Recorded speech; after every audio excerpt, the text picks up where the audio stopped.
Mundus vult decipi, ergo decipiator. The world wants to be deceived, so let it be deceived. Roll it.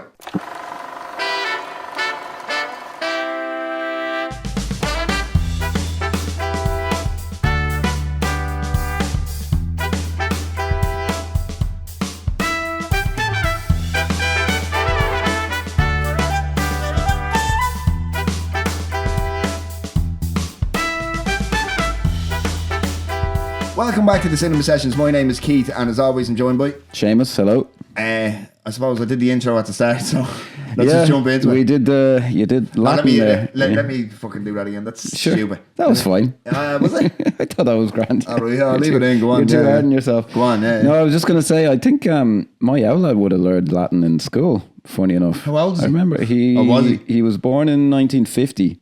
Is that it? I think so, yeah. Jesus. I think I kind of remember. I suppose we were under the grip of the Catholic Church up until very. Am I recently. wrong? They didn't change the masses to be in the native language of the people until the 1960s. So there you go. Yeah.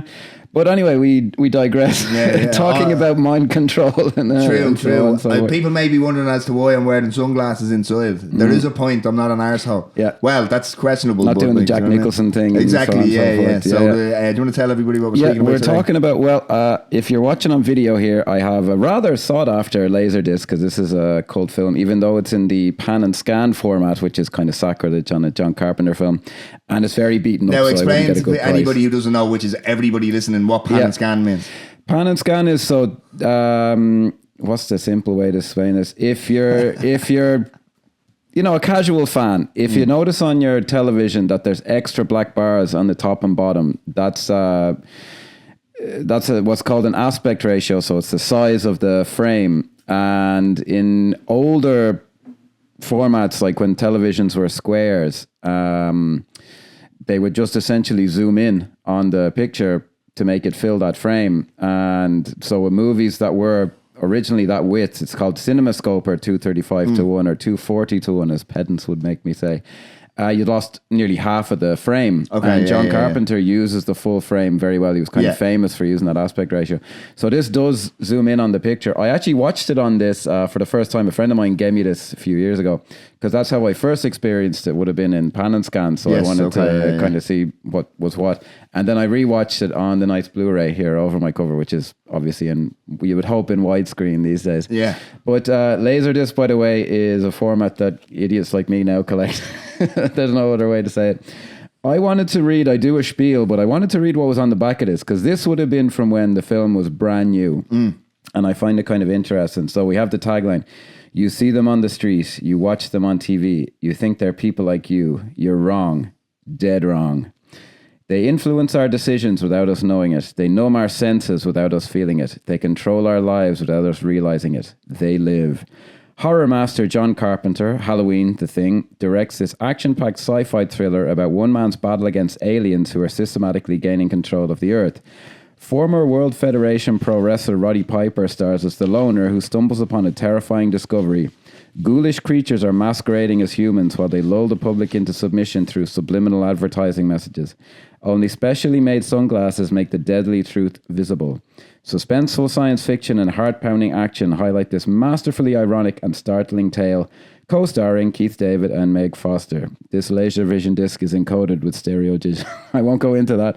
That's how I bumped off the mic stand, sorry guys. That's how they advertised it at the time, which I find like John Carpenter was a name back in the day. Yeah.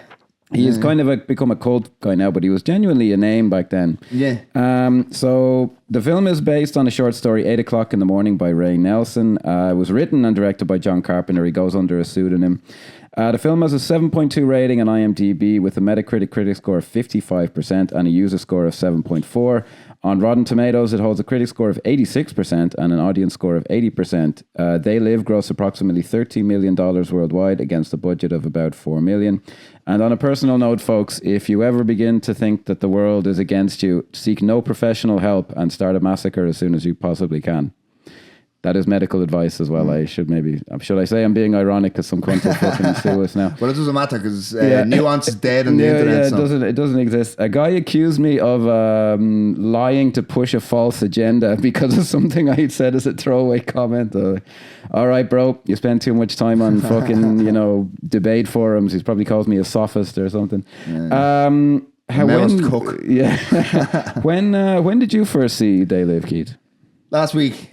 No shit, really? Yes. And I would have thought this would be right up your alley. It is right up my alley. Yeah. So the thing is, I'd consider myself very much a Carpenter fan. Mm-hmm. Very much a Carpenter fan. And up until maybe 2 years ago, I realised that I was calling myself a Carpenter fan on the back of Halloween. Without having really gotten in. I'd seen Ghost of Mars, which is probably one of his weaker ones in his later years. I have to say, I quite like Ghost of Mars, but it's we'll not go bad. into that. It's not bad, but comparatively to some of the stuff he did in the 80s and early 90s, do you know what I mean? And so I went back and I watched his whole catalogue, and I got up to They Live and is it Escape from New York? No, Escape from LA. Escape is from the LA. second one, yeah. Which is not my favourite of this. So they're the two that I was yet to see, and I was looking because we started doing this about 6 months ago now. I went, I'll wait to watch it. Do you know what I mean? Because I'd watched Christine, I'd watched Prince of Darkness, everything all within a week of each other, and fucking I realised then that I wasn't just lying to myself off the back of Halloween. I was truly a legit Carpenter fan. And so last week would have been the first time I've seen this, and I obviously from little bits meme culture really kind of, because I would have been a lot more aware of things going on in this film without having ever researched or read anything about it, you know what I mean? Because of obviously meme culture, TikTok, Instagram, all this stuff. Because I mean, I don't know how many times I've seen the scene where he's walking down the street and he's you know what I mean? That's just famous, like at this stage, like so that meme where he's first discovering that the people behind the human meat masks, like, you know what I mean? And that's the thing, like, I suppose we'll get into it, but one thing off the bat that always pops into my head. It's just the mind control. People can actually see what's going on. They're just blind. Do you know what I mean? Yeah, well, it's because they're not masks that they're wearing. Because he wears the glasses and they can see. Yeah, that's an interesting feature of it. It's they're putting out like a thing that kind of hypnotizes you. So we're all and it's never mind. It's as relevant today as like that's a big part of this. Because watching this, and I mean, you could say that, or they're talking about radio signals and television and all this. And we're all digital now. But it's the same thing is true. Like, I mean, we're all slaves to the phone, slaves to... Apart from, like, the technology, they too, like, it's through the televisions that, like, it's more relevant now, I would say. 100%, and I'm wondering, someone should do a deep dive on this. David Icke came up with his reptilian thing around the same time as this. Coincidentally, after his father died and he had a nervous breakdown, he discovered all these world-changing things. Sounds a bit like what's the name, Joseph Smith, the fella who created Mormonism. I'm sure it's just a coincidence, but let's not mince words. Like, David Icke was inspired by this fucking 100%, thing. Like, it is a very potent idea. We'll maybe get into some of the... And based on a short story, an extremely short story.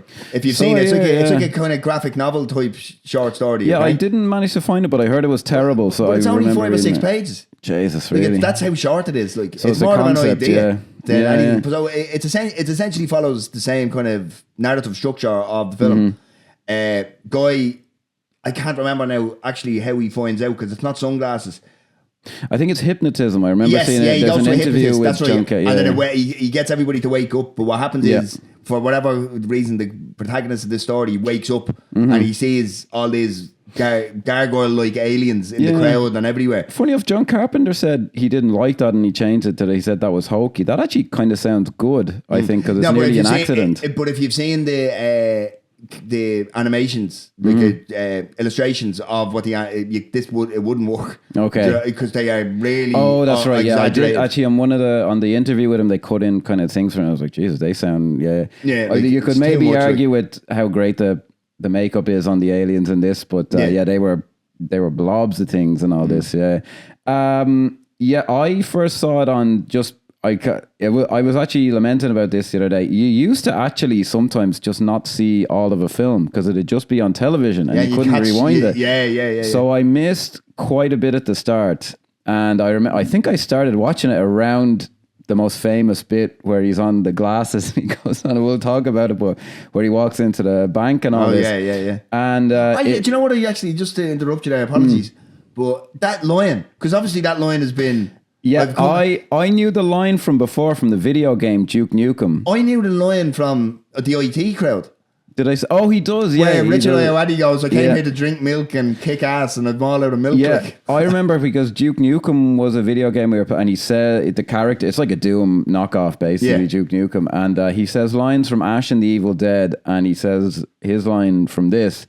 And it was hard to see those films back then. You'd either have to get the video, and you were too young and all this. So it became this mythic thing. And then when I saw it in this, I was like, oh, holy shit, that's the fucking Duke Nukem. Yeah. I never knew. It's one of them things that's so ingrained. Because it's such a famous line, but you don't know where it's from. I know. Apparently, Roddy Piper just had a list of lines that he might say as a wrestler. Yeah, and Carpenter John was saying. And he said, Carpenter said most of them are unusable because they were just They just wouldn't fit in with anything. Like, it was too much, but that one just seemed to work. Like, that one I can use. Yeah, like, it is a brilliant line. Yeah, and it's delivered so kind of. Yeah, we'll get into it. Like, that's the key.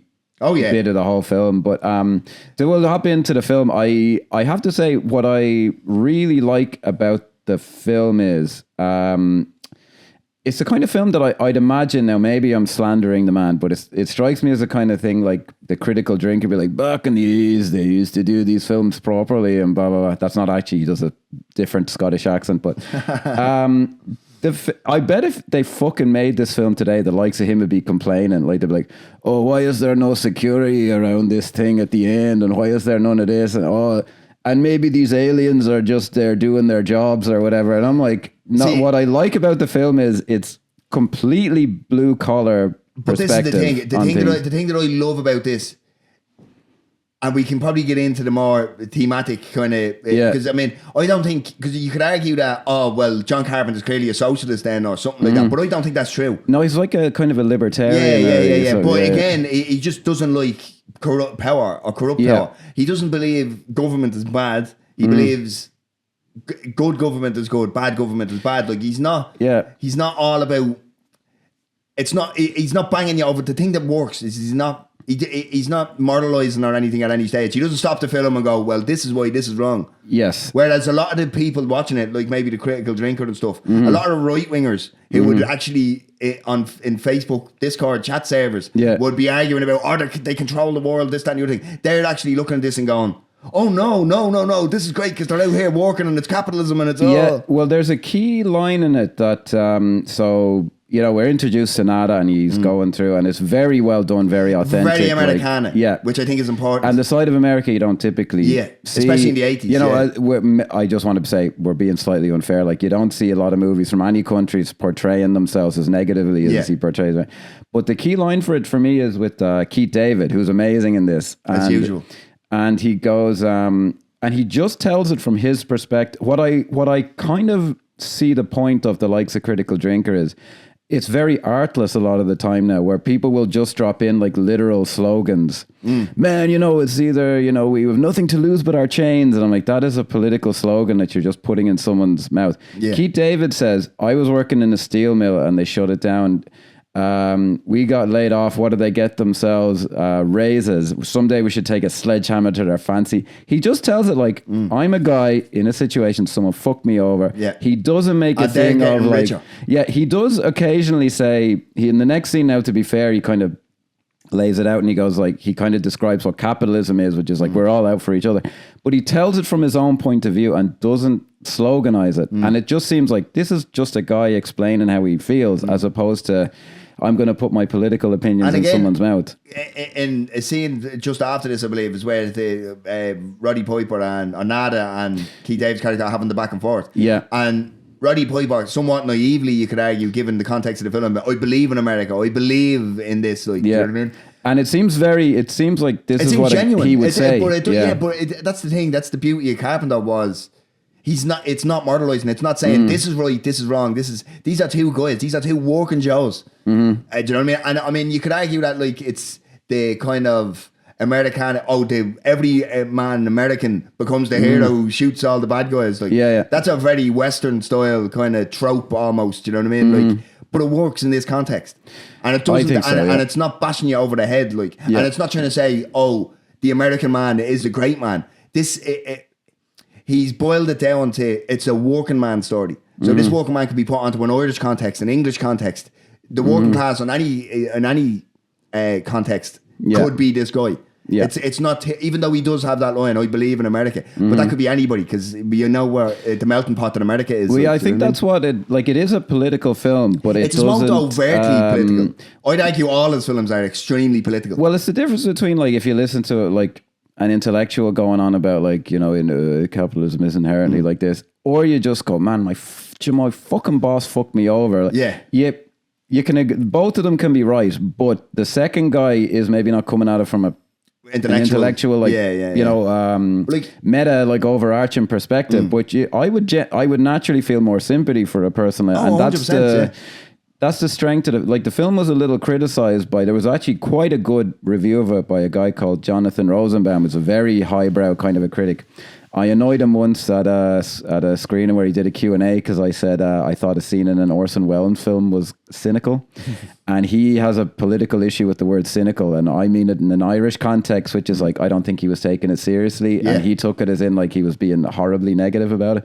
But that's besides the point. He criticized the film saying it has the air of like I'm summarizing his perspective here, but he basically says it's politically basically incoherent, and it's a myth as opposed to politics. And I think some people, maybe not him, called it having a cartoon perspective, a comic book perspective. And I'm like, that's why it's good though. Yes, exactly. That's exactly why it works. Well, I think, he did actually say, it's on his website, that review, and he reviewed it in 88, and he says it very quickly. I'd probably rate it higher now. But I think in a way what critics criticizing it for that, I think they're, you know, the way these champagne socialists or whatever, I think they're genuinely afraid of a working class perspective. Because in this film, he never for a moment goes, what's going on? Or he just immediately starts murdering everybody. He sees them in a bank, and some of them are legitimately not doing anything. They're just standing there, and he fucking mows them down all the same. And there's a 10-minute fucking wrestling scene in it, and I'm like, this is a blue collar Americana perspective, and I think they're afraid of it. They're intellectual film critics. Because it's the old adage, about the elites, they play that board game on the backs of the working man. All we have to do is stand up and their game is ruined. That's what they're afraid of, because this guy is doing just that. He realizes quickly, well, as soon as he puts the glasses on, holy shit, everything is a lie. And that's it. That's it. He's kicking ass and taking names. I remember seeing that sequence.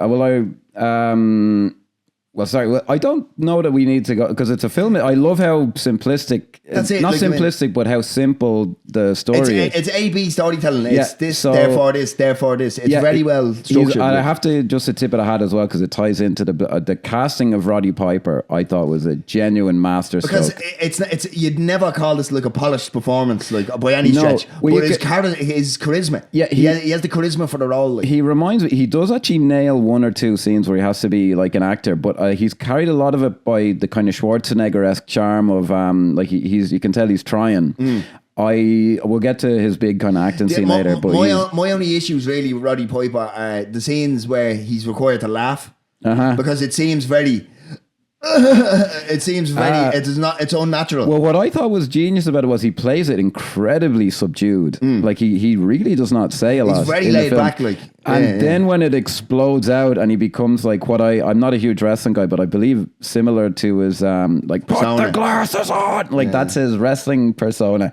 It just makes it so much more impactful. But he's like, the way when he shows up on the building site and the guy's like, and he just is like, just give me a chance. He's like, I got my own tools. And well, it's a union job. And he sees the obviously illegal Mexican workers, and he goes, could I speak to the shop steward? sir. And he's just like, I'm not going to overtly say anything. He's just perfectly that guy who's like, I know how things go. Okay, fair enough.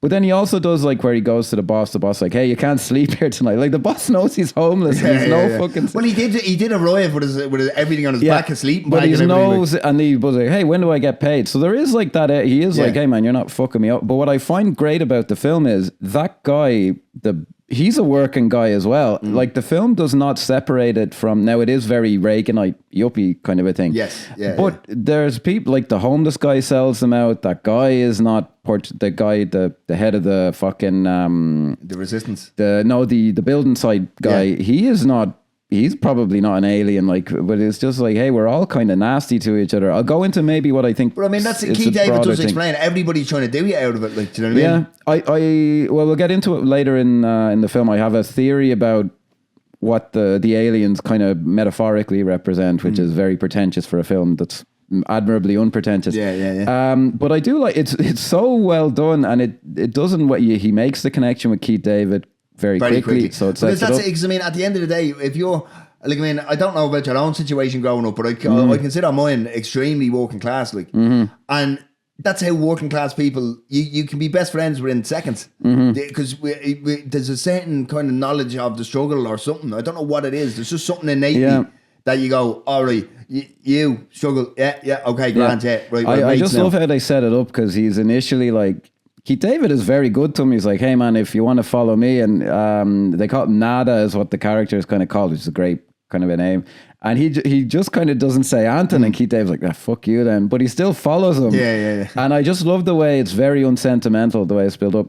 And it's done very well. Carpenter was quite good at this, at the stuff happening kind of in the background. That becomes important later on. So Piper figures out I quite like this, is the resistance keep breaking into a television signal. And I took it as, because, you know, obviously they can't just say, hello everyone, there are aliens, because then that'd give it away. I kind of took it as the guy was the guy they put on TV is such an intellectual. He doesn't actually think about how to get his message across plainly. He explains it in all these. They are controlling us at every turn. They are doing this, and he speaks about it like metaphorically. Saying, there's aliens. I know, and I'm like, I kind of buy it that this guy is like, no, what's really important is that we do this, and you're like, Nada, for example, just fucking say what's going on. He's just like, this is a nail, hit it with a hammer, you know. And I like that kind of touch. So obviously he follows Keith David to the homeless encampment, and at this. He realizes he is kind of seeing, he notices things that other people don't know, which is kind of the tip of the hat. How Carpenter shot it, the backdrop of downtown LA and the tall buildings, and because these are real places. This is a real lot in LA. It's not like a set burnt out fucking place. These places existed, like, and it, like, even like, I mean, the building that's the church. They just threw a cross on it, but those buildings actually stand. Like, I did stand. Yeah, very authentic. And it was pure Reaganomics era, where they were the working class was being decimated even more than it always had been. Well, you contrast it to your typical 80s film, like even a real masterpiece like Back to the Future. Or Wall Street. Look at Wall Street. Yeah. Wall Street came out a year before this, where greed is good. And even though, if you look at Wall Street, you never go. They're not evil because they're rich. Yeah, the aesthetic isn't this kind of nice. Because even in this, which we'll get to, but the Rolexes are a sign of you be untrustworthy of these people. It's a pure this was like, eat the rich before. Eat the rich big existed, time. It's a pure like look at these rich cunts kind of movie, which we can all kind of get behind. I do like, so he kind of does. He's a little more interested than your typical kind of guy, Nada. So he figures out something's going on, and he's like watching this church, and he's like, they're in there awfully late, and it's just kind of a nice touch. Because he sees the preacher. He sees the preacher get dragged in. Yeah, that's right. Yeah. So the preacher, again, I just kind of like it. The preacher is kind of somehow involved, and it's not that, it sounds cheesy, but he says it a certain way. My eyes were taken away, but God gave me. And I like how he's clinging on to his religion, even though there's aliens. Yeah, you're like, doesn't that kind of throw? Well, they definitely would, because I mean, if you look at it, because Trump now was talking about, we're going to release anything but admit fault and nothing to do with Epstein. He's gonna start releasing alien things and all that, just trying to distract the public. But you could easily see if there was aliens. If aliens showed up on the White House lawn tomorrow, well then they'd be the new god. It wouldn't be just another biological entity from a different part of the cosmos. It'd be the new god because people are fucking idiots and they need to explain everything. They can't just let it be. Like, well, isn't that the way of the fuck up? That's how the world has changed since this. But there's so much of it that, well, we'll get into, as I say, the larger metaphor of it later. But there's a really great sequence then where, so he's kind of at the encampment and he realizes, look, something's up. These guys are up to something. There's a really great thing that I was kind of going back and forth on this. You could completely remake this today, but I do think they'd fuck it up because the simplicity of this film is what makes it work. But can you imagine today, like the sequence is it was on quite a low budget, so I don't know if it's quite as visceral as it could be, but the sight of like these jackbooted thugs basically coming in, like they're just wearing the cop-out uniform.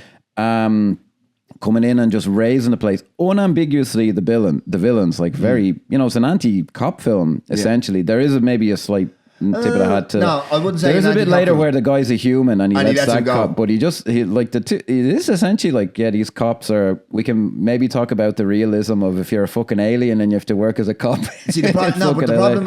What I think it's saying is the cops will protect wherever is in power, which is true. Like, I mean, there's been often times in this country where there's been illegalities happening in the Dáil, and yet the guards are on the outside of the fence stopping people going in, rather than the truth. Yeah. Do you know what I mean? Well, it's just in terms of it's unambiguously these are the scary evil figures here to fucking fuck you over. Which you could say maybe ironically, like if you go with the film being the guy. I don't think it is. I think it's.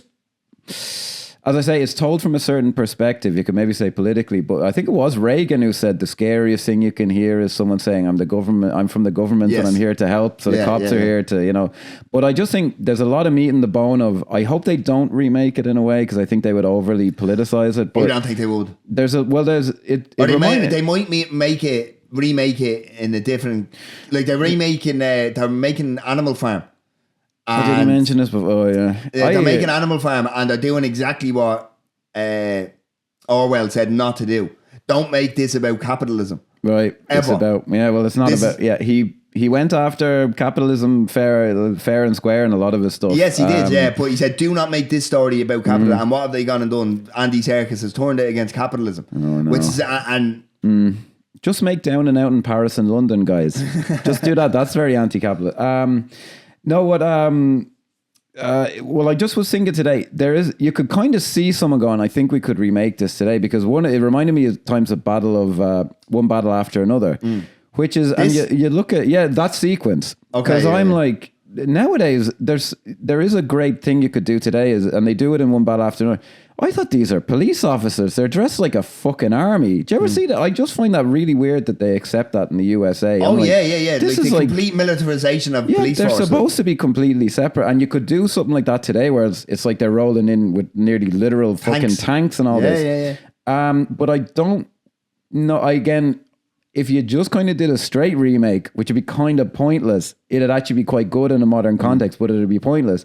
Whereas if you kind of, as I say, overly intellectualize it, and it'd just become a different kind of a film. But anyway, that's a really great sequence. But soon after that is the best scene in cinema. The best scene. I don't literally mean that, but where he puts on the glasses. Yes. And you see, now I remember watching this at television and I would have been, I'd guess about 12 or 13. It was the first time I'd ever seen the idea when he puts them on and he starts seeing all the stuff. I don't know that I'd ever heard the argument before. No, this is all bullshit. Like everything that we go through in our life to its very bone marrow is bullshit. Money is shit. Advertising, look, man, all the magazines, it's all just out to fucking fuck with you. I'd never, as far as I know, heard that idea before. But the thing is about this can send you on an awful thought experiment. Because I think we spoke about this before, but I'll bring it up again. Is once you actually get to the crux of what money actually is, it's not worth the paper it's on. Like, you know what I mean? What's it say on the money? It says this is your God. Yes. Yeah. And not only that though, it's we attach value. Do you know what I mean? And then we the way it's bred and reared into us is we need to exchange time for this piece of paper in order to get goods and services. Yeah. But once you actually all it takes, and it happens all the time, currencies collapse. And then all of a sudden, all this paper in your hand isn't worth anything. And now we're going digital. which means that it's not even not real. even a thing. It's not even tangible. Yeah. Like, do you know what I mean? And that can send you like. This was such like the Joker talks about it in The Dark Knight. Like it's just the seams that are holding this all together are so they're not even there. Yeah, they're just well, they seem to be falling apart a bit at the moment. Yeah, yeah. But I remember being very struck by this scene. There's the aesthetic of it where it's just white on black. I do like that. I do like the fact that when he has yeah. the sunglasses on, everything's black and white. Everything's black and white. Yeah. That's it, because everything's been sucked out. You could argue that the joy has been sucked from the world. Everything that you think, yeah, you're just seeing it as it is. Yeah, yeah. It's just it's a striking idea. You could maybe say, I think if you think about try and build out like what the aliens are actually doing here and how any of this works. Yeah, fair enough. But like it makes and this sounds hard to be pretending. It makes an emotional sense of like, how does that literally work? Like you're looking at this and it's saying this, but it just does. Like it's hypnotism, essentially, for the one like the. Yeah, that's why I kind of think the hypnotism angle was kind of actually. There's a really good interview on the Blu-ray with John Carpenter because he's such a weird guy. He goes, yeah, aliens are evil. He says that's why I didn't like E.T. because aliens should always be evil. I'm like, what a weird idea. And he also said, I hate authority. I love it when I am the authority, but I hate authority. I like this guy. He's a fucking lunatic. But that's typical of anybody who has a problem with authority. They just don't like being told what to do. Like, but no, I talked to a guy once who was very anti, authority, and then I said, "Well, what do you want?" And he goes, "I don't know, like a benign dictatorship." And I'm like, "How long would that fucking last?" And the next guy's an absolute cunt. Like, but maybe he's got a point. I don't know. But it is just to my brain at like 12 years. I saw it, I think, at like a perfect age where I am just like, "Oh my god, what an idea!" And I'd never seen it before, and it was. Very, very, it's a very powerful idea, whether you can kind of see it through to the end of literally how it works and all this. But as an idea, it's really good. I heard a quote on like a documentary I watched in preparation for this, and it was, "This is the Matrix before digital. This is the analog version of Matrix." Do you know what I mean? Essentially, because I mean, all that the Matrix is doing to explain it is the ones and zeros. Do you know what I mean? That's how they explain it. Oh, and that kind of makes more sense to us than, oh, it's just being hypnotized into our head. Like, do you know what I mean? Yeah. But it's all essentially the same thing. Like, it's the same idea. Yeah, actually, I remember. I thought it was a great line. Like, this is the Matrix except analog. I think that's a great line. Yeah. I do remember. Like, I kind of hinted at it in my thing at the start. I remember reading a critique of like the Matrix sequels when they came out. I think in Sight and Sound or something, where like. Some people would look at this film and they look at The Matrix and they see it as reinforcing, this feeling of something's not right. Yeah. There's and I am onto something. And like this film both this and The Matrix completely embrace that idea, which is I think it's something, but that critique of The Matrix was essentially saying this is kind of irresponsible because some people are going to look at this and go, yeah, I really am onto something. Like the world is completely fake. We can't bend the knee to every schizophrenic that walks the earth. True. There's people out there that think the clouds are following them. Like, I find it an interesting comment, but I am like, well, sure, this film They Live is expressing a particular idea and it's just making it kind of real and physical because it isn't a concept like that we're bad to each other. This just makes it literal and physical, which is what art is supposed to do, is kind of explain things in metaphorical ways. And, The Matrix are obviously, the first one is a masterpiece. We can kind of argue over the second and third one. But I do, when I was rewatching it this time, I found it genuinely hilarious. It is slightly built up. So, he's freaking out in the shopping, in the fucking, not a shopping center, in like the convenience store or whatever. So the cops confront him and he is kind of pushed into killing the cops, which is fair enough, which for a 1980s film is kind of an out there scene. But then he goes into the bank and he does just like he just kill. They do give a bit of a thing, like a security guard takes a shot at him first, but after he kills him, he just mows people down. That's the whole point. Like and that's what we were speaking about earlier. Is that's the fear? Is that these people will all just go feral one day and go, do you know what? Well, it reminded me of something in a completely unproblematic person's film, Woody Allen. I think it's in Manhattan, where a guy, his character goes, have you heard about this? These Nazis are going to start marching. We should go down there with some bricks and baseball bats. And this other guy goes, oh, I read this devastating satire about this the other day and blah, blah, blah. And he's like, yeah, well, the satire, let's go down there with the baseball bats. This film is, let's get out some bricks and baseball bats and fuck these people up. It isn't like, let's go into this. What are they doing here? Let's figure it out. It is just it's like, hey, what are these fuckers up to? And then no questions asked. That is a legit blue collar, down to earth, working class. And they're afraid, kind of and an people attitude. are afraid of that response. Like, you know what I mean? Yeah. Because, and I mean, I suppose it's happening to a degree, like with the desecration of institutions globally now, predicated by Donald Trump. Unfortunately, he was a plutocrat. And people don't even know what plutocracy is like. But you know what I mean? That's literally what's happening here. It's a government of the wealthy for the wealthy. Yeah, well, intellectually, I suppose I am in favor of like, well, let's figure out what's going on here. Yeah. Is this really the best way? But see, the problem is, when you see, I mean, I don't want to get bogged down in this, but like, if you look at to use the Trump administration, and I'm sorry, Americans, because I know you hate foreigners talking about. Yeah. But I mean, I'm sorry, you're the world police, so. Yeah. I think it's legit. Yeah, we're quite entitled. But yeah, so look at what they're so it's the same shit. He's not draining the swamp. He's not anything. He's making it all right for his friends. Like, do you know what I mean? Yeah, and that's what that's the problem with the plutocracy, and the fact that someone who's like the problem. Look, you look at the homeless encampment in They Live. You've cunts living there that'll protect this fella. Do you know what I mean? And this style of politics. Well, the film even goes into that because there is a homeless guy who turns out to be on side later on. Exactly, That's why I admire the film, because it is unsentimental about. It's one of the reasons I like One Battle After Another, actually, is because they don't just make the people on one side saints and the people on the other side sinners. Like it's more complicated than that. The film, as simple as it is, acknowledges that, which in a very short amount of time, which I got to give it credit for.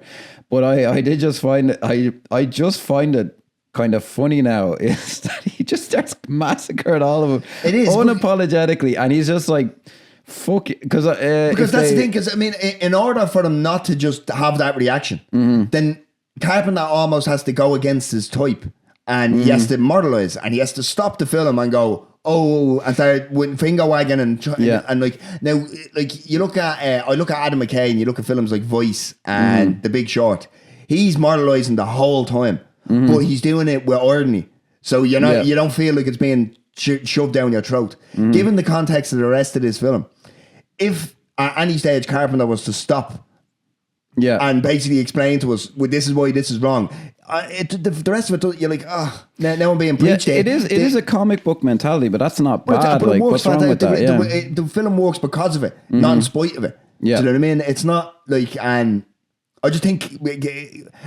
There's a million other directors that could have made a film based on this story of They Live. I don't think any of them could have done it the way Carpenter does. Like, no, like it reminds me, like if they made the Prestige TV show of this or something, they'd eventually go into how some of the aliens are okay, some of them don't, but they're humans too. They fucking families back, and I'm just like, I don't want any of that. Or that's a different the thing about story. Carpenter's not talking about the individual. He's talking about the systems in place that caused this.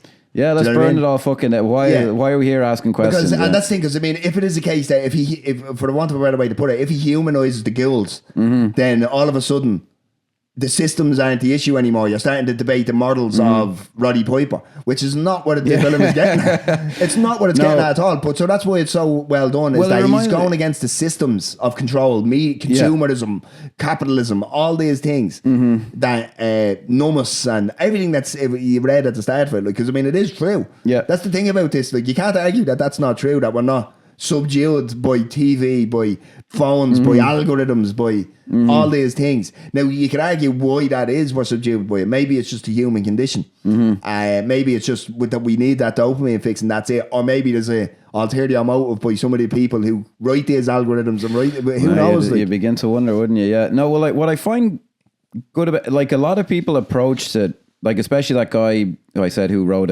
quite a thoughtful critique of it. Now, I don't agree with it.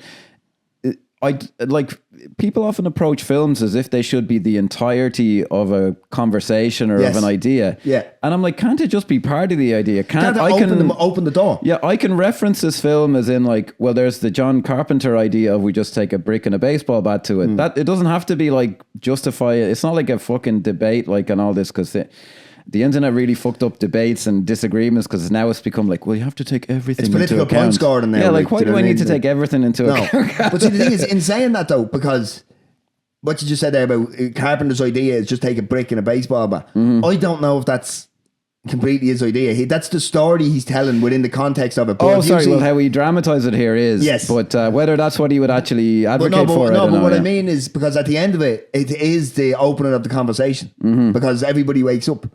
Yeah. And that's when the conversation starts. It's not Roddy Piper going around kicking ass or chewing bubblegum and interesting point. But we'll get caned if we don't mention when he walks into the bank and says that. That is fucking brilliant. One of the greatest lines and most... it's very postmodern, not in this context, but it's been used so many times afterwards. It's like... They don't. You talk about them not being able to come up with that and good. Like the way I came across it was the IT crowd. Years before I even knew what They Live was like. Well, except it's obviously changed. It's I came here to drink milk and kick ass, and I've drank my milk or I've just finished my milk. Well, what's genius about his casting is he's so subdued. So then there's like a meta aspect of now he's going to get to do his thing, which is great. That's why his performance. Because I mean, you could argue that there's a million better actors, but they wouldn't have given the same. There's a charisma that he has. Yeah, well, there's an authenticity to him. Like there is a genuine working class kind of vibe off him. Like you can see earlier on, actually, there's the bit where he says about like, I believe in America. You can kind of see he's controlling this energy that he has, which is why later on when he lets it loose, it's so great. Like, put the glasses on. Fucking great. So then he goes and he massacres all the people in the bank. There is a bit then where he bumps into a cop and you can see he's human. That's really effective when it cuts to the black and white, and he lets him go. And according to Roddy Piper on the commentary, which is very good, him and John, he said to the guy, "Beat your feet," and he says the guy originally ran in place because he thought that's what he did, and John Carpenter's like, "What are you talking about?" Why Roddy Piper would make up that story, I don't know, but he did, or else that actually happened, and John Carpenter forgot about it.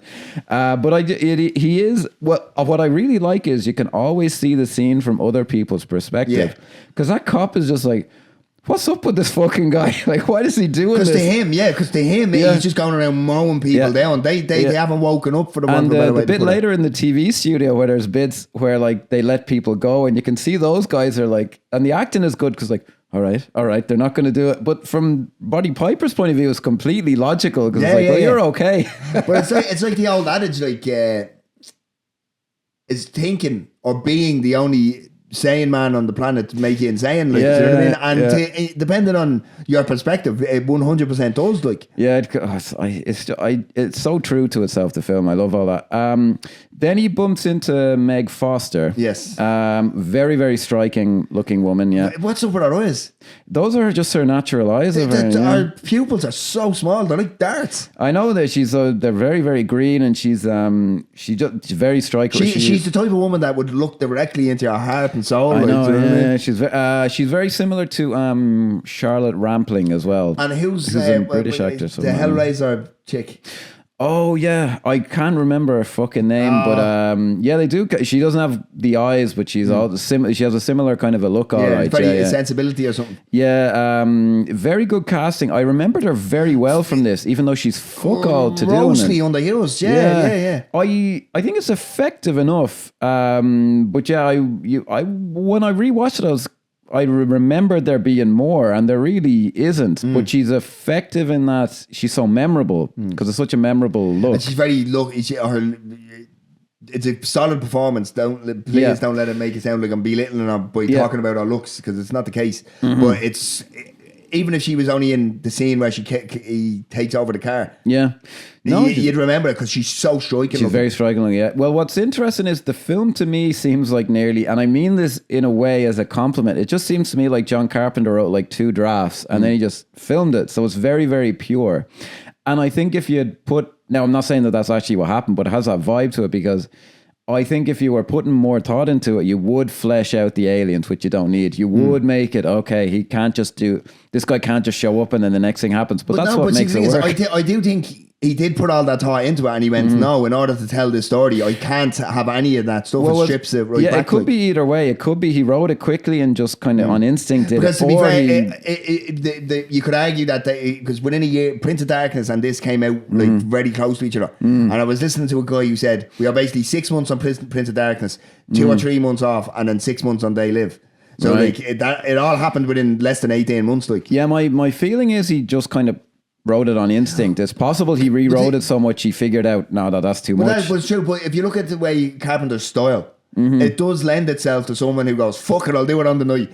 Do you know what I mean? I'm not, that's not a diss or I'm not taking anything away, because he is such a powerful writer. But he just kind of knows what he's trying to say. Once he has the idea, he's able to just go for it. No, that's what it feels like. I get that vibe off it, which is again what kind of makes it work. Yeah. I did like how unexpected it was when she knocks him out the window. Like, it's genuine, like, whoa, because it's that great overhead shot, and he just goes, oh, the TV.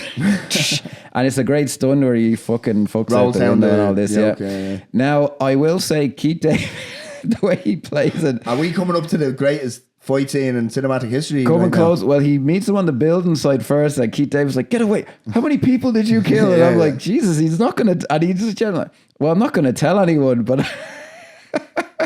And he even got like his week's wages for him because he follows him there. I just saw it. The way David plays it is just brilliant. Like there's a really great interview on the Blu-ray with him. He is a fucking great guy, Keith David, where he talked a lot about The Thing in the interview. I'll tell this very quickly because I was coming from this theater background, and my lines were like, "What's this with this voodoo bullshit, Blair?" And he said, "I was terrified I would play it like." What is with this voodoo bullshit, Blair? And he's the funniest fucking guy. He just seems like an absolutely great guy. He comes up a lot on this podcast, but I'm never bored talking or viewing or watching Keith David. I think he's one of the greatest. What's it? How do you put respect on his name? That guy actors, or maybe that guy actor or someone who he's not slightly top billing. Better than that. Yeah, he's not top billing. A character actor. Yeah. He's one of the. He might be my favorite ever. Yeah. Character actor. What's amazing is he's 20 something in The Thing, and he does not look appreciably different now. But he does. Yeah. It's like Blacktown crack, as they say. Know, do you know what I mean? Well, he looked older than his years then. Like he plays it in a very mature kind of a way. We spoke about The Nice Guys last week and or the week before. And even that, there's just something about him. When you're viewing Keith David, you remember him as he is as you're viewing him. I know, so it doesn't matter. So now that I'm remembering The Nice Guys, I'm thinking of him from They Live because he's so similar looking. Like, do you know what I mean? No, he doesn't age. He looks fantastic. So then we are. There's a great little bit where it's a bit of a struggle to get back the sunglasses because he lost the sunglasses at Meg Foster's house. So he has to go back to where he got them and to get them out of the back of the rubbish truck. Keith David shows up. But just before we get into the fight, this rubbish truck. Now this is completely separate to narrative. Okay, this is just things that I noticed. So as he gets into the guy puts the rubbish in, he gets in. Yeah. Right, and then it's being lifted up. Yeah, you can hear the guys are arguing about something in the truck. But then they're driving off. Yeah, it doesn't make no sense. And he could have just found the sunglasses. There's no real need. Yeah, like I didn't understand it whatsoever. It doesn't bother me, but like if you look at it from a pure like, why were they driving off like that? Yeah. It doesn't make any sense. And how come they didn't go, hang on, what's going on back there? They do actually. What they do in the sound mix is when he opens it up, you can actually hear they ramp up the background noise of like the traffic, and there's horns beeping, so they make it plausible that the guys wouldn't hear it. But it is a kind of a strange moment. Now, I will say the first time I watched it, I hadn't seen the scenes where he had met Keith David. I think I just came in where he was doing the scene with the glasses. Yeah. I have to say, the first time I watched this, without the context of them knowing each other, I thought this fight was like ludicrously overlong. I watched that because I didn't know that this was a thing. Right. This fight. And I remember watching it and going, Jesus, this isn't half gratuitous. Like, and I noticed that there was like fucking swanton bombs and fucking choke slams and all. I was like, well, this is John Carpenter just allowing Roddy Piper do his thing. Well, that's what I mean is on the commentary track, John Carpenter says, I am a big fan of wrestling. It is a blue collar working class film. He has that perspective, and people like that fucking like wrestling. Now I should be very clear. Now I watch it and I think it's the greatest thing I've ever But it makes, seen. but from a pure kind of narrative context, like it makes perfect sense. This is what you have to do to try and wake somebody up. There is, actually, the critique by that guy I mentioned said it's the same scene. There's a Marxist perspective. He said there's a Marxist perspective where people don't want to wake up and see it, or it could just be a commercial thing, or there's a bunch of different ways. Because you look at it, like the exact same thing happens in The Matrix, except it's done very differently. The blue pill and the red pill. It's done extremely differently, and he's shown all these different aspects and all. He's actually visually shown, but whereas this is just fucking brute force. Fucking open your eyes. I have to say, I just appreciate it as a ludicrous, amazing, like. Because I believe it's like 6 minutes long. Like, I think I timed it so from the first punch to the end, it's just shy of 6. Like that's unbelievable. Like, but not only as well, because when I was watching the doc, I can't remember the name of the documentary now, but it is very intriguing watching it in the run up to this. But how they actually did the tarmac, because there's no stunt doubles. It's the two guys, it's Keith David and Roddy Piper, and so what the stunt guy Jeffrey Mama is his name, right? Yes, and who actually plays all the male ghouls in the entire film. Yeah, which is one way to save money. Exactly. But the way that they put down outdoor carpet with gymnasium mats. That's right, and they cover it up, and like so when they're hitting the ground, and you're like, Jesus. Yeah. But they're not stunt people. That's because they're hitting soft tarmac. Yeah, it is. Well, I should point out as well, they spoofed it in South Park when wasn't it Timmy and Jimmy had like their cripple fight, and it's nearly like beat for beat. They even started off. That is great. It's like, put on these sunglasses or start eating that trash can. And he's like, not this year. The way, it is just great. Like, and there's great beats in it. So on the commentary, they make a big thing of, it's a fight between two friends, and that's what makes it unique. Like, they care about each other. Yeah, because there's the shot of where he takes a swing with the 2x4. I was going to say that, yeah. And the way he starts laughing. Yeah. And it kind of breaks the spell of it. Like, but Keith David literally goes, he's like, not full. Yeah, he's still angry at him. You could have hit me. Right. And that's why it works, man. Yeah. Do you know the bit where he's kneeing, it's just great the way. Where he attempts it, where he's going to stand on the glasses. Oh yeah, and then he bends over. Well, that's what I love about it. It's so nakedly. This is a wrestling scene. Like even the way they throw the punches and everything, and the moves that they do, and the way he's kneeing him, like it's just like a wrestling match. And I am not a wrestling guy, but it's such great fucking crack. Like it's really really good. And there's like other layers to it. Like this is what it takes to wake people up and all this. I'd say I think that's an interesting perspective. It's not how I appreciate it, but I think there's something to it. So then what I really like afterwards, then the shot of them both like absolutely fucked up, wearing the sunglasses, walking through downtown. And Keith David, and what again, the way they do it is so believable. So they check into that hotel, and actually I liked how they acknowledge so they're beat to shit. They walk into the hotel and Keith David's, I want a room. And they walk in and they close the door, and Roddy Piper goes like, ain't love grand, because it's obvious like we're two dudes checking into a hotel. It's that kind of a thing. And I love how Keith David now is like, he can't stop looking out the window. He can't stop. And he tells them to take them off because takes them off, they'll fry your brain. Like, and this is just very simple, but it is what the characters would say. Like, he's like, where are they from? And Roddy Piper's like, well, they ain't from Cleveland. And then Keith David's like, I don't need that kind of shit right now. And that is just what these two dudes would say to each other. Yeah, and that's again, that's what Carpenter's very good at. It's like, we often talk about directors and writers forgetting how people actually act when they're trying how they speak. When they're trying to make a story of something or create a narrative or create tension or that, and they'll just say these mad things that nobody's actually saying that. Whereas Carpenter's always been very good at just saying what people would say in those situations. Yeah, there's mad shit might be happening around it, but the human connection, the human conversation, is still just what people would say. It's no, he's very well. I mentioned it earlier. The line Keith David has in the thing where he goes, "This voodoo bullshit," and I'm like, that's what this guy would say. He wouldn't say like, "This is like sci-fi theater." He would say voodoo, and he's always been good at that. Now we come to the key acting scene in it, and I think a fascinating scene for the insight into what the aliens actually really represent. I think this is very interesting. And Piper is great in this scene where he on the commentary text, I could do a much better job now. I could do this. But Carpenter just says, well, you're very real. Like, what else can you do? So he tells the story of how his father like was very physically and emotionally, but particularly physically abusive to him. And it just starts, the scene just starts. I don't want to make it seem like it's bad. They're chilling out, having a few beers, and Keith David's listening.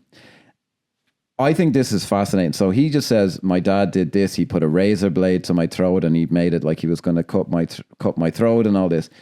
And Keith David goes, maybe they've been here forever, maybe, or something along.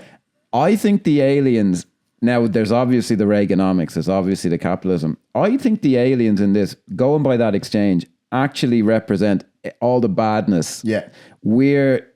Let's look at ourselves like we're awful and these guys are just taking advantage, or they're in the larger metaphor.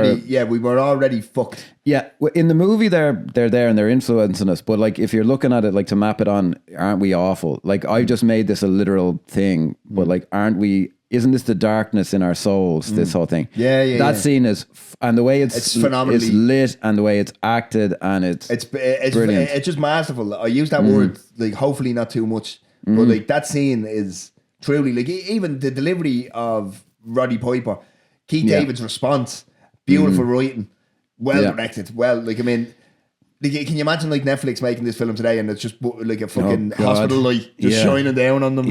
No, it is. It's so well done. Brava. Like it's it raises the larger. This is why I like it. The film judges Piper's father as much as it judges the Reagan-era cunts as well. Like, and it's like, this is us. It's constantly toying with that, like where Keith David explains, like, we're all just out for each other and we will cut each other's down and cut each other down, but that's the same thing. We'll treat each other badly. So, like, I mean, what's the kind of it makes you question? Then is it so bad that what the aliens are doing, what the guilds are doing? Yeah, if we're just bad mean to each other, like maybe we're not worth saving. Like it's really lot going on here. It's the line of we're basically the third world. Again, like I do kind of go like, how does all this work? But it doesn't matter because that's what I think it's actually getting at is this is us. Like we're doing this to each other. It's holding a mirror rather than I think actually the problem some people have is because they do externalize it in the film, but I think that's just saying like, this is just us, like, and these guys are just taking advantage, or, you know, we don't need them nearly to fucking treat each other like shit. Now, again, I love how economical the film is, because then the guy from the camp just happens to have found them. I've no problem with that. He invites them to the secret meeting. Now, I have another thing that I noticed here that I find very interesting, which is, so if you remember this will sound crazy, but I've tied this in The Running Man, Schwarzenegger and Maria Conchita Alonso find the resistance and they're like, we need to do this. And Schwarzenegger kind of says, well, you need a leader, you know, you're not thinking about this the right way, you know, maybe we should. Now, ultimately, they go in and they shoot things up. But Schwarzenegger pays lip service to, we need to think about this. We need to figure this out. This is the same scene, basically. So they're there, and the guy just goes, here's all the guns. We need an assault squad. And Piper just goes, that's us. He doesn't say, what are you guys doing? You need to get he doesn't say any of that. He's just like, give me a machine. Fucking, he does be not, the assault squad. Yeah, he isn't. It reminds me of apparently when they were writing Close Encounters of the Third Kind, I think it was Paul Schrader was writing it, and he said to Spielberg, I don't want the first guy to meet aliens to be someone who eats in fucking McDonald's. And Steven Spielberg was like, that's exactly who I want to be the first guy to meet. Yeah. This is, you know, you can imagine, I don't want some guy to just be some lunatic with an assault rifle. I want it's like, no, that's exactly who's going to solve this problem. A guy who doesn't second guess, doesn't intellectualize. He's just like, yeah, let's go fuck him up. That is through and through the film, and it is cutting against the grain of, because, you know, in like even in Rambo 2, which we see as this over the top thing, he has a line where he says, I always thought the mind was the greatest weapon. That is not this film. That's not what John Rambo thinks. They don't even pay lip service to it in this. Like, but that's and again, we talk about its simplicity and how it works. The reason it's because it doesn't. It's not going. I'm trying to think of the right correct word here, because obviously we're talking about very different films. Rambo 2, They Live, but what's the word I'm looking for?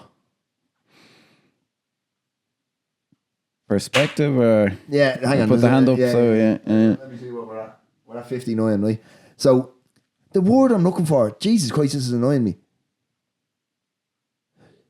So the running man pays the running man. Who are they paying lip service to? Well, they're paying, and this film works because it doesn't do that. They're paying lip service to like some kind of like intellectualism or thoughtfulness. Forget it. It's only a fucking But I just find that amusing that and it is whether he was thinking of I'm going against the grain or not. He does say on the commentary there was a kid who didn't seem to like the film. I think he was used to, in a preview, I think he was used to Rambo and all this. And he said I think it kind of, whether he was consciously going there's a scene in Rambo like this, I won't do that. I don't think so. I don't get that vibe. And then I think the way Carpenter would view this, I suppose maybe I'm over contextualizing things. Why not? Rambo is made by the girls. It's that way, do you know what I mean? Do you know what I mean? I think that is kind of what he'd say. Yeah. Like, so why would he pay lip service to that? Because that is what I'm trying to go against here. Well, like, he's very he's doing his own kind of. Now he was kind of tying back to like kind of old, like Howard Hawks kind of movies and all this, which he would have really loved growing up and all this. But But that's it, like, do you know what I mean? Funny, Rambo 2, fucking. Well, again to that thing, who bursts in but the fucking cops and they're massacring it. We should maybe mention, just for plot things, Meg Foster showing up, and we're of the opinion that she's signed up, but it's obviously her who sold them out and all this. Now, I will say, funny enough, in the pan and scan version I watched, the film actually weirdly doesn't work as well, because there's a bit. Actually, we should point out as well. Yeah. The sunglasses are mute now because they've developed these the contact lenses with less interference and all this, which is fair enough. No, there's a bit where the cops burst in and there's a shot of a woman kind of packing away the sunglasses, and in the widescreen version, I know this sounds stupid, it just seems normal, but when it's just focused on her in the pan and scan, it really looks like, man, she's awfully fucking relaxed in this situation. Like the performance, it's funny just watching it in different kind of contexts. This is an okay scene. I think it kind of gets by with the fact Carpenter's images are very striking, like the way he uses the widescreen, but you can kind of see a bit of the lack of budget here. But I will say, they make and it doesn't really bother me because he is part of that era of the big muscle man with a gun. There's no reason given as to why him and Keith David are in any way competent with machine guns, but they just are. Like, there doesn't need to be. Maybe you kind of, it's not. They look like big guys who can take care of themselves. Maybe they're ex-military. But what's the... Realistically, right, I understand the mechanics of knowing how to use it, right? That's one thing. But just they're not sharpshooters, like no, they're just blazing away. So I mean, I think anybody could do that. Maybe you could say controlling and reloading is a skill that needs to be picked up. But in terms of how they're actually using them, no, it doesn't bother me. Like when I think, I'm just because I'm thinking about it to kind of analyze it. Now we get into a very interesting scene where, so because they have one of the watches from the ghouls, they've managed to kind of get into their kind of secret area. And it accidentally goes off and Roddy Piper turns around to Keith David and says, "Get in that hole." Get in, well, they're fucked anyway, so why not? And then they go in and there's this black tie kind of a thing with the aliens kind of going like, oh, you are the financial, as close as it gets to any kind of like political thing, like, oh, you the economic elite because or something these like are this, humans here. This is the first time there is a mix. There is a mix, So they're humans. They're the very humans who, in any context, say the Elon Musk would be there. Yeah, he'd be asking to go, and they wouldn't let him. Hello, good sir. It's the alien party. When's the really crazy alien party? I have been working so hard. Oh my! Tallulah will be fine with the craziest. Oh Christ. That's a clip. There we go. So they show, now this is again what I like about the film is there's a guy, what's his name, Buck Flowers, he has a great voice. It is. He's completely sold out in a gleeful kind of a way, and it's because he got his chance at the American dream essentially. Do you know what I mean? Because people are the American dream, pull yourself up by your bootstraps, all this kind of Reagan nonsense. But nobody, unless the American dream is afforded to you, you can't just do it. Yeah. Do you know what I mean? You need some sort of backing. You need some sort of influence. You need some sort of something. You can't. Nobody can just do it. Yeah. Do you know what I mean? Do you know, I forgot to mention, I find it a very interesting line where when he's in the supermarket, that's what I was stuck on earlier, and he sees who's obviously meant to be the president on TV giving a speech, and Roddy Piper goes, "It figures it'd be something like this," and I find that again fascinating because his thing is like, this is so bad, it has to. This is what I mean, like when they go like, you know, about the Epstein thing or whatever, they say these people are this, this, and this. Now, I'm not saying they're not; they are those things, but they say those words as in like these are literal monsters. And I'm like, well, I wish that they fucking were. Like they're so bad, the word is appropriate. But when he says that, that's what I think. He's like, it figures things are so bad, it's actually that they're not even human. And I find that again very interesting. And again, it's not a political idea. It's like kind of an emotional, you know, as in that review, I just don't want to plagiarize the guy. He says, this is told as a myth. And I'm like, again, you're using that as a criticism. I think it's the best thing about the film. I love this whole bit where the guy is just gleefully showing them around and he's like, look at this, look at this. And he's very good because he plays that kind of, oh, look at this, like he's new money. Do you know what I mean? That's a great way to put it. Like, he plays that so well because you can tell, and because I don't think he's. When we see him earlier on in the film, and they're talking about this stupid signal and the paints and the heads and everything, I don't think he's been recruited just yet.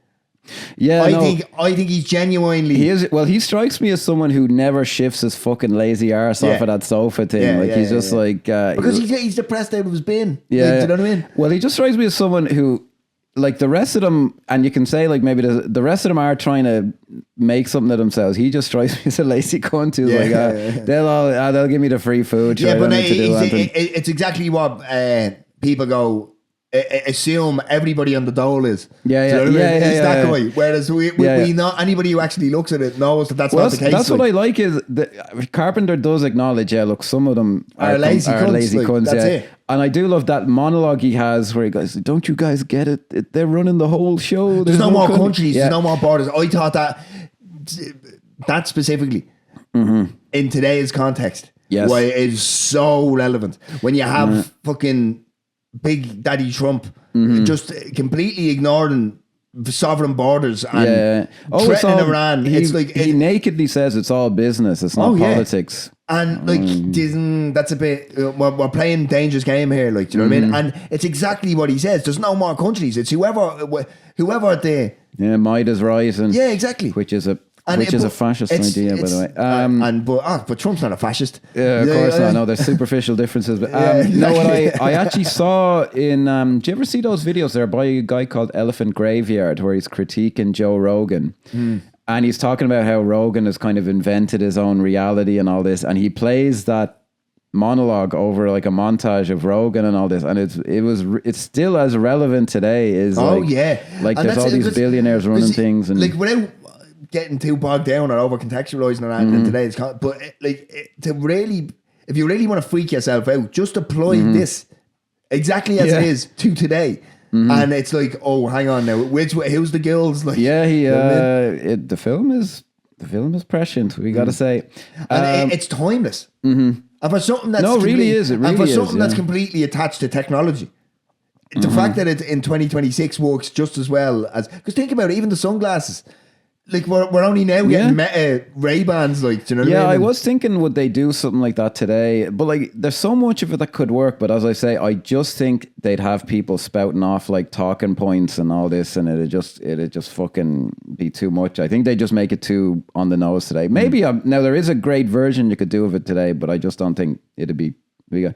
Having said that, now the last 10 minutes of the film, and I'm not really critiquing it because I like it well enough and it's well done, is just them going through corridors with machine guns, like mowing people down. The thing is, they did, because here is a part that I don't think is needed. It's the part where they happen across the transportation hub thing. Yeah, that where just kind of comes out of nowhere. They just say, because it's him. It's almost him trying to give some sort of backstory. I think some kind of world building. To the aliens. Whereas I think without that, it works much better. Yeah. Because even watching it, I went, I don't care that they're. It doesn't bother me that much. Because do you know what it actually does? Because you see the guy get on and he's still dressed in his human clothes with his briefcase. Yeah. I just went, he's going home to his alien children, and That's it made me go feel a bit for them. And interesting. Well, I'm just kind of wondering, and again, I needed. like how they don't go too much into it, but I wonder, like, is the way that we dress and that we act, are we just copying them? Did they teach us that this is how you do all this? How long are they here? Like, yeah, and it kind of makes you ask questions as opposed to, which I'd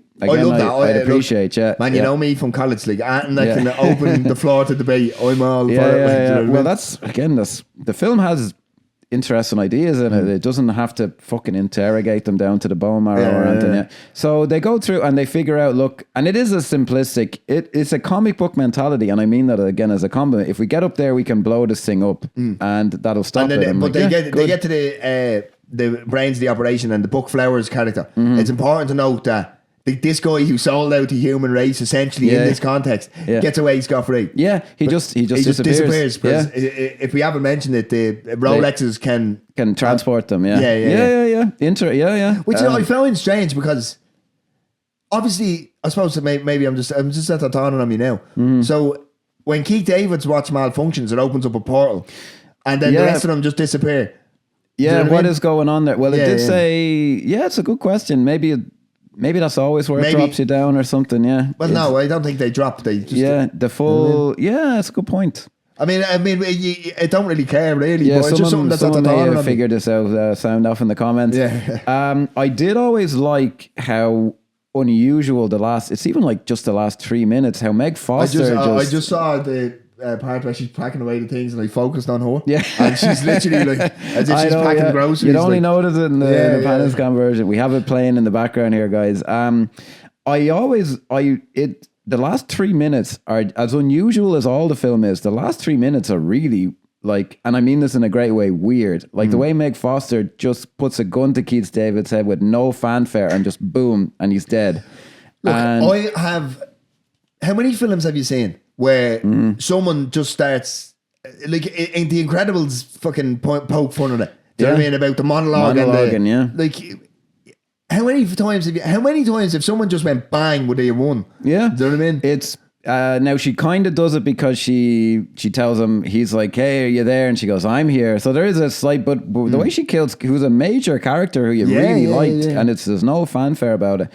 And it just comes down to very simple. So she doesn't even go into like a thing, as she just goes, you know, we can talk this out, you can work out for everyone, and he's just like, nah, he doesn't even entertain it for a moment. But that's the beauty of it. Yeah. Again, that's just the beauty of his blue collar fucking. And again, this is a bit that I think today your internet crews like, why would there be no security? Why would it be this? It's like, who gives a fuck? Like, who cares? It's not the point. You're missing the point. And plus, you get to the ending, the very ending, which is amazing. But he shoots her, and what I love is he points the gun at the thing and he goes, fuck it. He is, because he's like, I'm finished, but he just goes, fuck it. I don't care. I'm about to die, Tear but I don't care. Down. Yeah. Fucking brilliant. And then I remember being surprised when I saw it. I'm like, oh, he's dead. Like he's not getting out of this. I remember that being like genuine, not like as in, you know, a huge twist, but as being like, wow, I didn't really. But you're like, it's that kind of film. Okay, that just makes sense. And I like, he gives him the finger. And then even the guy in that review I mentioned said, this, you call it a coda, is amazing. Yeah. Oh, fuck. What's the first thing you see is the news reports, and they're the ghouls. Yeah. Which I found interesting, that the news people are the ghouls. So maybe nowadays John Carpenter is politically maybe where we wouldn't necessarily want him to be. Who knows? I love how it cuts to the guy in the bar. And he's just sitting there watching it, and everyone else is freaking out. There's something about the way that's set up that I just thought was brilliant. But the final thing of year one, you're sleeping with the guy, riding the guy. The final line of the movie is, "Hey, what's wrong, baby?" That is brilliant. Just perfect. The way it just ends, because I wasn't expecting it to just end there. I know. Do you know what I mean? I was expecting a lot more. after the fact, or to show the real Roddy Piper's not he opened up. He'll be known in lore as the king of the revolution or whatever. Like, but no, it's just is that all good for you, mate? What's up? Yeah, and then well, that's it. Now we don't really mention this too often, but I have to say the score, John Carpenter's score, and Alex Horvath, I believe. Howard or something. Something like that. Yeah, but it's fantastic because great, now if you watch because it's essentially the same few chords from minute 1 up until about 40 minutes into the film, and it's just that dum dum dum dum dum. Yeah, it's blues. Do you know what I mean? It's perfect, and it's so well done. And then even as it gets more kind of sci-fi, like as they drop into the I don't even know what you'd call it because it's not there. It's on Earth somewhere. Yeah, it's actually a real thing where it was like municipal corridors that join like city buildings or something. Because Carpenter on the commentary says, "I can't believe no one filmed there before." Like they do look great. Yeah, that score. He's always everyone. Look, his score, the famous one is Halloween. Like that's but all of them are timeless. Like Prince of Darkness is fantastic score. Like, and this is just the way it is because it's real. Because if you look at Roddy Piper, if you turn the sound off, right, and forget the ghouls for a second, if him just walking around, it's very kind of Incredible Hulk. Do you know what I mean? Yeah, just walking off, a lot of walking into the distance. It's kind of trudging sadness. Yeah, that kind of blues throughout. It's just it works so well and it helps. Yeah, I think that's primarily what he does these days, John Carpenter, is because a friend of mine, he's a big, film guy, and I was in his car and he just had this on the background. I was like, is that John Carpenter? Because I couldn't put my finger on him. Like, it's not something I know, but it just sounds like John. Yeah, it's and he goes, it's just something he's been doing recently. So I think he's primarily. I don't know if you've heard, but he's saying that they're working on a Thing sequel. Haven't heard. I don't know anything about it other than the fact that he said that he's working on it. The older I get now, the more I respect John Carpenter because his thing just seems to be, I'm sick and tired of dealing with these fucking people. Why would I even want to make a movie anymore? And the older I get, I'm like, I kind of see it as much as I wish. Although, did you see, I am one of the rare people who actually quite likes Ghosts of Mars, but it was all right. I didn't like The Ward. I thought that was very kind of stock. And then he did a few episodes of Masters of Horror. He did 2. Yeah. One of them was actually okay. And then the other was not very good. It was pretty god awful, actually. What was the one? Oh, there was one of them was about like a mythical film that people want to track down and has like a power to it. And it was funny, actually. I think it's on the commentary. The guy who wrote it was like, "Oh, I saw it as a metaphor for this or that." And John Carpenter was like, I just saw it as like a gimmick to make the movie. That's what I mean. He's a clever guy, but he's not an intellectual filmmaker. Which again is why this film is fucking great. Yeah. Look, I mean, because obviously this would be his most. I kind of touched on this earlier, but I want to kind of flesh it out a bit more. Like this would be his most overtly political. Yes. But I would argue that Carpenter is, because you could argue that he's not particularly mainstream, right? But I would argue that, given the context of his films, that he's politically the most mainstream director there is. Because if you actually look at every single film that he's done, essentially, they're all as overtly political, I believe, as they live, without it conking over there. Because obviously this is capitalism and media control and stuff, right? You look at Halloween, it's suburban anxiety. It's your yuppie sensibility. Ah, okay, I'm just going to put, you are not safe. Do you know what I mean? I'm going to put this masked man who just kills innocent white girls in your suburban. Do you know what I mean? There's that. You look at The Thing. It's all paranoia and Cold Warfare. It's littered throughout it. You look at Escape from LA, New York. It's all authoritarianism and anti-authoritarianism. Yeah, that's big time. Yeah. Do you know what I mean? So everything, he's dealing with things, because this is so overt. It's easy. I can understand why people assume that this is his only political film, but I'd argue that they all are. Well, he definitely has a sensibility that goes through. It's funny enough. The guy I was talking about who wrote the critique of it said that Assault on Precinct 13 was an overtly conservative film. He pegged the Street Gang as a revolutionary group, and I'm like, no, it's just a street gang, and it's multi-ethnic, so it's not racist, basically. So I think he's just someone who... that's someone who missed the... I think they kind of missed the boat. Well, he's someone... Now, that's a guy, and I have a lot of respect for him, but he is a guy who said... he finds Star Wars immoral because he says, I look at that and I see the Gulf War in it, which is like this. What he meant is it's the spectacularization of the battle idea, because it is, he did say, Lucas, the dogfights should be World War II in space. And you're like, well, then you're kind of taking something from a real world context and just making it amazing and fantastical and cool. And the guy's like, I don't like that. And I'm like, yeah, okay, I think you're overthinking it a bit. But like, look, you want people with strong points of view to be your film critics, I suppose. Like we have here, I suppose. Exactly. Because I mean, I think the reason why I'm such a fan of Carpenter is because he uses genre expectations against the audience.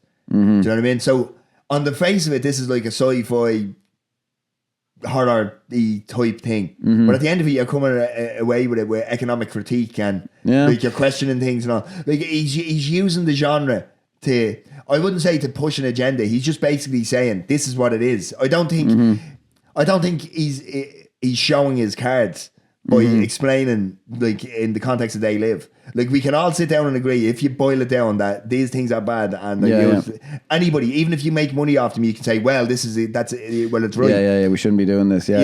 Well, the other thing is like the famous action scene, as I say, I keep coming back to it, but in the back, it is not a shootout, it is just him killing people, which is a subversion of that idea. Like there's supposed to be people like shooting back at you, or there is, as I say, at the start of it, someone takes a shot at him first.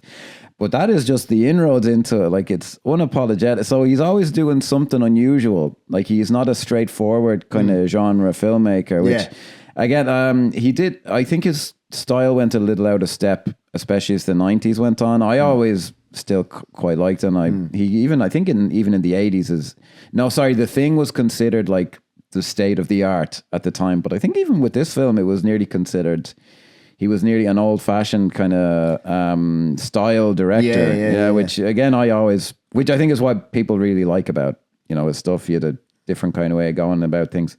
What would be a non-submersible unit, or if you had to pick one? I think the fight scene, it has to be, doesn't it? I have to just say it's the obvious one, the scene with the glasses. That is. The film is on such a stride when that happens. It's like 10 or 12, whatever. And it's just such basic effects as well. Like it's just I know. If you're looking at it from the perspective, it's just like what we'd call like a screen wipe or whatever. Like, do you know what I mean? Yeah. There's one bit where it's well done where you see the wipe of the glasses, but some of it's just straight cuts. And I love all this dialogue where he's like, it's like, your one checks her hair in the mirror. And he's like, that's like pouring perfume on a pig. Yeah.